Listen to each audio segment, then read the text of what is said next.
How's everyone doing?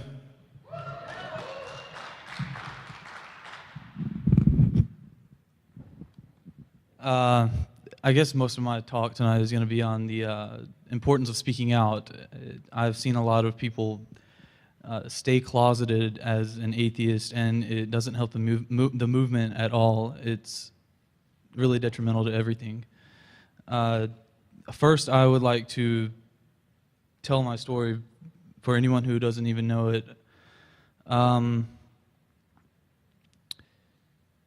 Before my high school graduation, I found out there was going to be a prayer as part of the ceremony, and I knew it wasn't right, and I investigated a little further, and state laws were even in place and had been for 15 years, saying that it was illegal and to have anything more than a moment of silence. And they had been having prayers at football games, graduations, everything. And I knew it had been happening for at least 10 years because my brother still had his pamphlet from when he graduated, and it said that there was an invocation presented by a pastor. I emailed the district superintendent to inform him of the law and the Constitution. I never got a reply, but I was met with a lot of hostility within a day of sending it. A lot of people began to Facebook about it. I even heard some threats on Facebook.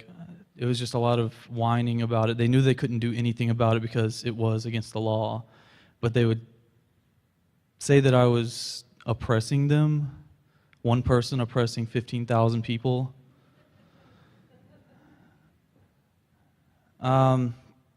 They said an atheist shouldn't be allowed to dictate when they can pray, and that I was being unfair to the majority, that I should respect the majority of my classmates. Some threats came. My brother received a text saying that I was in a lot of danger by staying in town. I don't even know how they got his number. A friend of mine told me that a few things that people were saying around him. He was a closet atheist. He didn't want to come out after that. He told me that someone said that they were going to beat me up. So far, that has proved to be hollow threats, even in the Jessica Alquist case. And someone made a Facebook post saying that I should be killed. And one person commented suggesting that I be shot. I've learned about a lot of this stuff. Even JT, he knew a lot of the story, but I just recently learned a few more details from people that I've talked to that were around at the time. Needless to say, I was a bit scared at the time. After that, after I sent the email and everything just went to hell, my parents came home. Neither of them even talked to me. They left quickly after, and I found out later that they left to attend a rally formed against me. It was staged at a local church.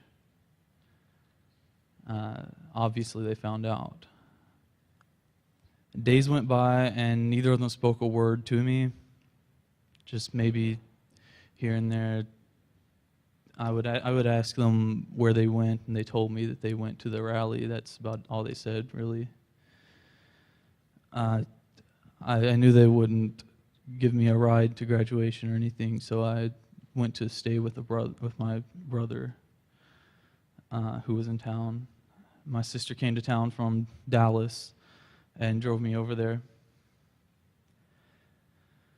I can still remember that feeling when I found out I had so much support from across the world. People from England, Australia, New Zealand, everywhere in the United States, Canada, everywhere, would message me on Facebook saying that they supported what I was doing. Theists even said that I was doing something very good for them because they too are oppressed by a Christian majority. Talked to the Freedom from Religion Foundation. They offered me legal support if I needed it, which is really good for me because I didn't have the money for a lawyer. I didn't even know how to contact the ACLU or anything. But my brother got a hold of the Freedom from Religion Foundation, and they gave me legal advice and had their lawyers send emails and such to the school. On class night, it's pretty much a night where they award scholarships and things.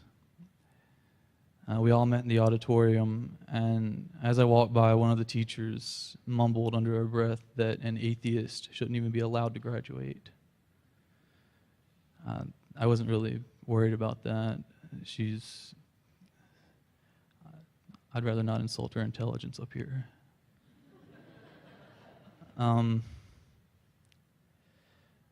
During the ceremony, a student speaker spontaneously invoked a prayer. It was planned. It was in her papers and everything. She wrote the prayer down. But obviously the school would deny looking at those papers to see that there was a prayer in it, because then they would be liable. But she prayed. Everyone applauded, including my mother, who attended, and I didn't even know that she was going to attend it. The next day, we went to the graduation. I took my place in line. The FFRF put me in my right place in line. They were going to have me graduate last. As I stood in line, people around me were talking about a fight that was going to happen at after graduation, and they would nod in my direction, so more hollow threats. I didn't even care at this point. I brushed it off and went about the ceremony. But in the middle of the ceremony, a student speaker, again, a different one, spontaneously, again, quote, invoked the Lord's Prayer. I found out that this was what they went to the rally for. They were trying to find a loophole in the system to try to push their prayer onto everyone anyway, without having the school endorse it. They prayed in unison, the entire audience of thousands of people and everyone around me as I graduated. They all prayed. I even attempted to explain why it was wrong of them to do that to other people, but they didn't care.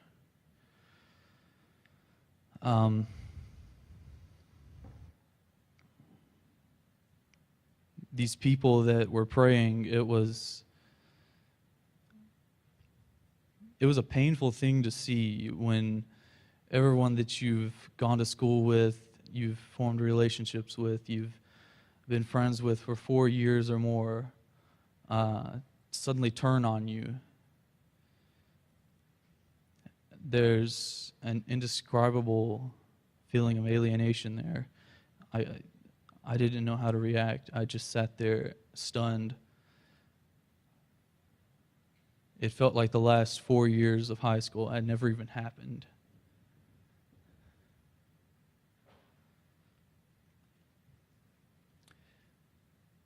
The graduation ceremony was far from the unifying ceremony that it was supposed to be. It was supposed to unify the class of 2011, and it ended up feeling more like a fight between theism and atheism, which is not what I intended. And to top it all off, I looked up into the stands and saw my parents praying along with them. I kept my composure and stayed seated while they prayed, and then I walked when my name was called. When I got up, I tried to ignore the whispers, but it was hard. Someone said, "He should burn." Another said, "An atheist shouldn't be able to graduate," same as that teacher that seemed to be an ongoing theme with them. it was over, and I went back to my brother's house and stayed another night. And as I tried to figure out how I'd go back home and face my parents, it was hard to think about. And the next day, I found out that my things were thrown outside of my home. It was at that point that I knew that there was no going back. You can't fix that. I got into the car with my sister and came to Texas with her. I'd like to point out that despite all these bad things, I see it as a positive thing now, because this one instance of me speaking out sparked something bigger than I thought. If they had just let the graduation go as normal as it should have been, and didn't include the prayer, didn't make a big deal about it, it wouldn't have been such a big deal. There would have been, I would never have had to out myself, because everyone decided to start crying about it, and they pointed fingers at me because I was the only out atheist in the entire class. But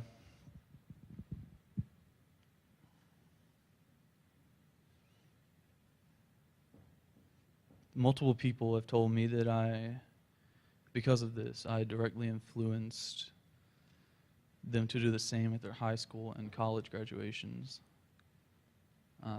For one, a guy named Stephen Joyner, he recently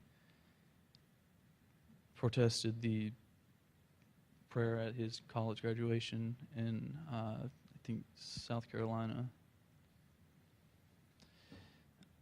Atheists in Bastrop that I never knew of contacted me to thank me for doing what I did. I thought I was the only person in the entire town that was an atheist. Some even came out to their friends because of this. I saw one come out to their friend on Facebook just because of this whole thing, because he supported me. And their friends were saying, "How could you support him?" And he said, "Because I am an atheist." But the biggest thing to come out of this happened just days ago. An anonymous atheist contacted Bastrop High after they found out they were going to try to do a prayer again. And they told them that they would contact the authorities if they tried it. Not in at least 10 years had anyone stood up to the Christian majority in that town, not until I did it, which set an example for others.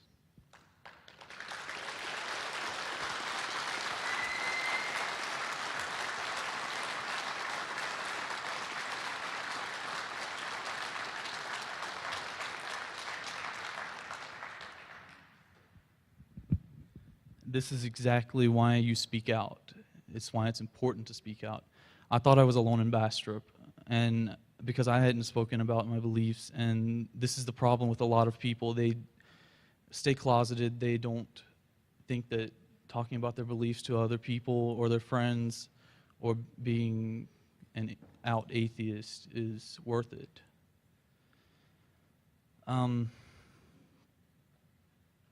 If you're hiding your beliefs because you're afraid of what your friends might think, or afraid you'll lose your friends, even, you're doing nothing to help the secular movement.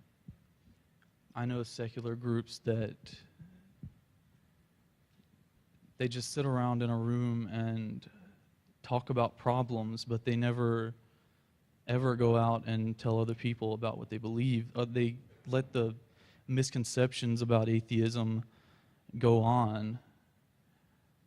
I mean, when I was in Bastrop, I had people ask me, I said, "I'm an atheist," when they asked me.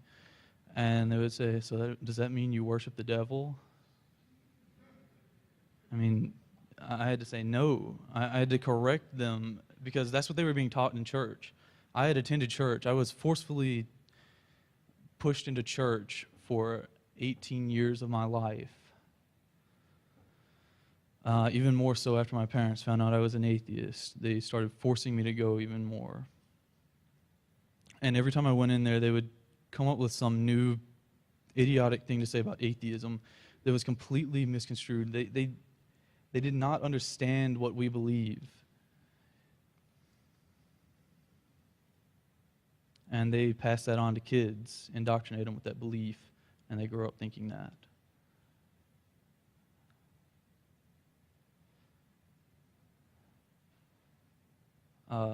So speaking out, it helps others see that there are people like them. There could be other atheists out there that are in the closet, if you're in the closet, which it was the case in Bastrop. That was the most fundamental town I've ever seen, and I never imagined anyone else being an atheist in that town, not until I started speaking out about it. I found at least one other atheist when I came out as an atheist.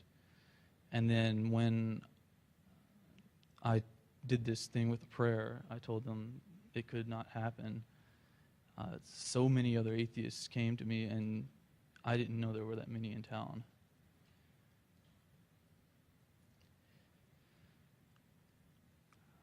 I think the thing that upset me the most about the whole situation, despite my parents, despite getting kicked out, all of that, was that anyone could have done what I did, but they didn't. It had been a law for, at the very least, 15 years, like I said, and they had been doing it as a tradition for at the very least 10 years. Undoubtedly, many other atheists passed through that school and did nothing. I know of at least one. It doesn't take a certain amount of courage to do it, and it doesn't take a certain level of not giving a fuck to do it.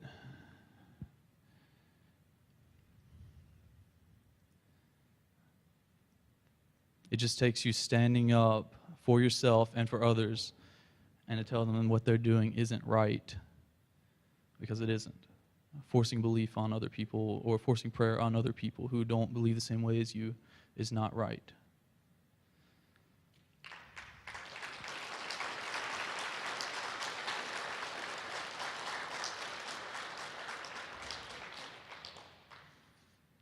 How many of you sat through a prayer at your graduation or at football games or something?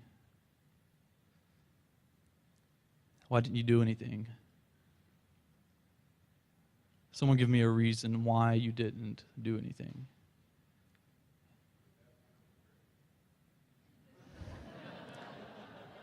That would do it.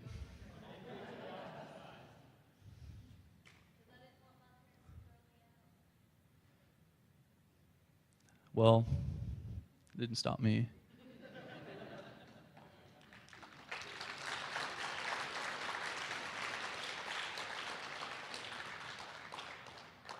I mean, as a student, it's your job to do this.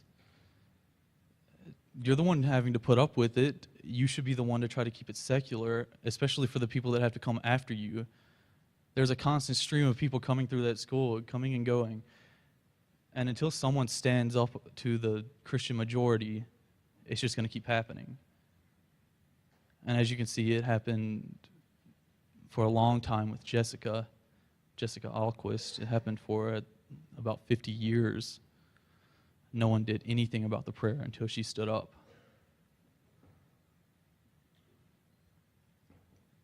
When it goes on that long, it becomes a tradition, and they don't want to give it up after that. If someone had stood up the second that the law was passed 15 years ago, they would have had no way of denying that they were breaking the law, and they would have had to stop it right then.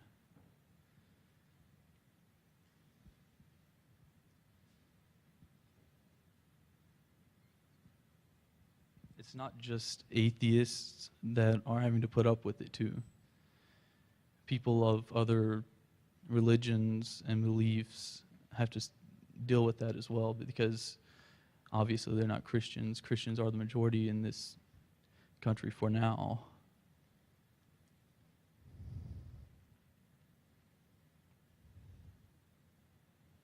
It's time we stood up for ourselves and stopped being silent. Thank you.